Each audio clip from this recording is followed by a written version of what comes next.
எல்லாருக்கும் வணக்கம். Welcome to my channel. ரீசெண்டாக நாங்கள் திருத்தணி முருகர் கோவிலுக்கு போயிருந்தப்ப எடுத்த வீலாக் தான் பார்க்க போறீங்க. சாமி தரிசனத்துக்கு எவ்வளோ நேரம் ஆச்சு, எந்த ரெஸ்டாரண்ட்ஸில் சாப்பிட்டோன்றதை பற்றிலாம் இந்த வீடியோவில் போட்டிருக்கேன் பாருங்க. சேனல் ஃபர்ஸ்ட் டைம் பார்க்குறீங்கன்னா மறக்காத சப்ஸ்கிரைப் பண்ணி சப்போர்ட் பண்ணுங்க. திருத்தணி சென்னையில இருந்து சுமார் 90 கிலோமீட்டர் தூரத்தில் இருக்கு. நாங்கள் காலையில் 6:30 மணிக்கு காரில் கிளம்பினோம் சென்னையிலேருந்து. மார்னிங் டிஃபன் திருத்தணியில் ஸ்கந்தா பேலஸ்னு ஒரு ரெஸ்டாரண்ட்டில் சாப்பிட்டோம். ஸ்கந்தா பேலஸ்க்கு நல்ல ரிவ்யூஸ் இருந்தது, ஸோ ட்ரை பண்ணியிருந்தோம். ஹோட்டல் புத்தம் புதுசாக இருந்தது. திருத்தணியில் ஸ்டே பண்ணுற பிளான் இருந்தால் நல்ல ஆப்ஷனாக இருக்கும். ஹோட்டல் நல்லா பெருசாக சுத்தமாக இருந்தது. நாங்கள் 9 மணிக்கு உள்ளே போனப்போ 2 பேர் தான் சாப்பிட்டுட்டு இருந்தாங்க. ஹால் நல்லா பெருசாக இருந்தது. பஃபே ஆப்ஷனும் வச்சுருந்தாங்க. ஒருத்தருக்கு 250 ரூபாய்.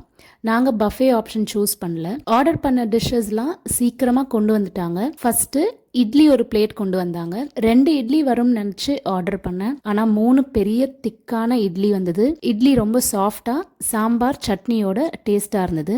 இட்லி ரவையில் பண்ண மாதிரி இருந்தது. அடுத்து மெதுவடை 4 மீடியம் சைஸ் மெதுவடை ஒரு பிளேட்டில் வந்தது. சாம்பார் சட்னியோட நல்லா இருந்தது. நெக்ஸ்ட் ஒரு பிளேட் பூரி மசாலா. பூரி பார்க்க சோளா பூரி சைஸில் இருந்தது. டேஸ்ட் அட்டகாசமாக இருந்தது.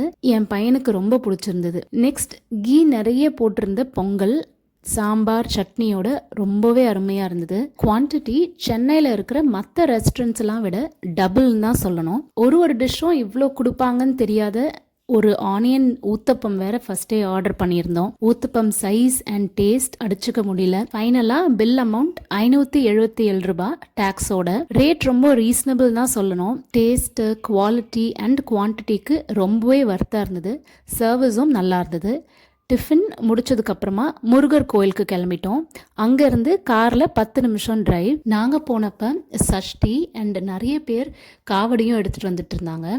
கோயிலுக்கு 10 மணிக்கு போயிருந்தோம். கோயிலுக்கு 365 படிக்கட்டு ஏறியும் போகலாம், இல்லைனா கார்லேயும் போகலாம். நாங்கள் கார் பார்க்கிங்க்கு 50 ரூபாய் டோக்கன் வாங்கிட்டு உள்ளே போயிருந்தோம். கார் பார்க்கிங் ஆல்மோஸ்ட் ஃபுல்லாக இருந்தது.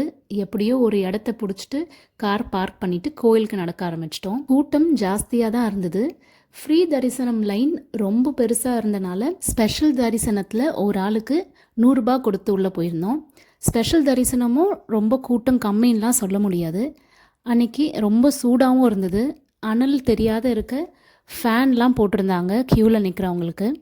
லைன் மேலே போக போக கோவில் ரொம்பவே கூலாக இருந்தது. சுற்றி வர ஒரு ஸ்ட்ரெச்சில் உட்காரவும் இடம் இருந்தது.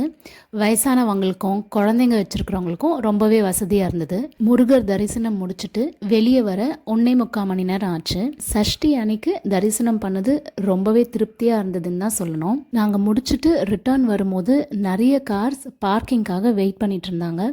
ஸோ எப்பவுமே கொஞ்சம் சீக்கிரம் போயிட்டு சீக்கிரம் வந்தோன்னா பார்க்கிங்லேருந்து எல்லாமே ஈஸியாக இருக்கும். அங்கேருந்து நாங்கள் கடப்பாக்கு ஒரு ஃபங்க்ஷனுக்கு போயிருந்தோம். So Sunday night return. And வர வழியில் ஜிஆர்டி ரீஜென்சி திருத்தணியில் தான் டின்னர் சாப்பிட்டோம். ரெஸ்டாரண்ட் ரொம்ப ஸ்பேஷியஸாக இருந்தது. நாங்கள் போகும்போது 6:30 மணி ஆயிடுச்சு ஈவினிங். ஆனால் அவங்களோட டின்னர் மெனு 7:30 தான் ஸ்டார்ட் ஆகும்னு சொல்லியிருந்தாங்க. ஸோ அவங்க லிஸ்ட்டில் அவைலபிளாக இருந்த ஐட்டம்ஸில் ஒரு ஆனியன் பக்கோடா ஆர்டர் பண்ணோம். ரொம்ப சூடாக கிறிஸ்பியாக டேஸ்டியாக இருந்தது. அதுக்கப்புறம் 2 பரோட்டா வெஜ் குருமாவோட ரொம்பவே நல்லா இருந்தது. சில்லி சீஸ் டோஸ்ட் என் பையன் ஆர்டர் பண்ணியிருந்தான், அதுவும் டீசெண்டாக இருந்தது. அதுக்கப்புறம் மசாலா தோசை சட்னி சாம்பாரோட ரொம்ப நல்லா இருந்தது. பொட்டேட்டோ மசாலாவும் ரொம்பவே நல்லா இருந்தது. ஆனால் வேர்க்கடலை சட்னியும் புதினா சட்னியும் வச்சுருந்தாங்க. அது ரெண்டுமே ரொம்ப சில்லுன்னு இருந்தது. ஃப்ரிட்ஜில் வச்ச ஃபுட்டை இந்த மாதிரி டைரெக்டாக கஸ்டமர் பிளேட்டில் சர்வ் பண்ணுறது கண்டிப்பாக ரொம்பவே தப்பான விஷயம். அந்த மேனேஜர்கிட்ட கூப்பிட்டு சொல்லியிருந்தோம். அண்ட் மற்றபடி எல்லா டிஷ்ஷஸுமே ரொம்ப நல்லா இருந்தது. எந்த குறையும் சொல்கிற மாதிரி இல்லை. ஃபைனல் பில் வந்தது கொஞ்சம் இல்லை, ரொம்பவே ஜாஸ்தி. எல்லா ரேட்டுமே மற்ற ரெஸ்டாரண்ட்ஸ் கம்பேர் பண்ணும்போது டபுள் த ப்ரைஸ்ன்னு தான் சொல்லணும். அண்ட் பட் வேறு என்ன பண்ணுறது, வழி இல்லாத பே பண்ணிவிட்டு அங்கேருந்து சென்னை கிளம்பி வந்தாச்சு. சென்னை திருத்தணி ரோட் டிரைவ் பண்ணுறது அவ்வளோ ஈஸியான விஷயமாவே இல்லை. நடுவில் மீடியன்ஸ் இல்லாதனால நிறைய ஓவர்டேக்கிங். ஸோ இந்த ரூட்டில் நீங்கள் ட்ராவல் பண்ணுறதா இருந்தால் ரொம்பவே ஜாக்கிரதையாக போங்க. எஸ்பெஷலி நைட்டு கார் ஓட்டிகிட்டு போகிற மாதிரி இருந்தால் பொறுமையாக பார்த்து போங்க. அந்த வீக்கெண்ட் முருகரோட அருளால் நல்லா போச்சு. இந்த வீடியோ உங்களுக்கு பிடிச்சிருக்கோம் நம்புகிறேன்.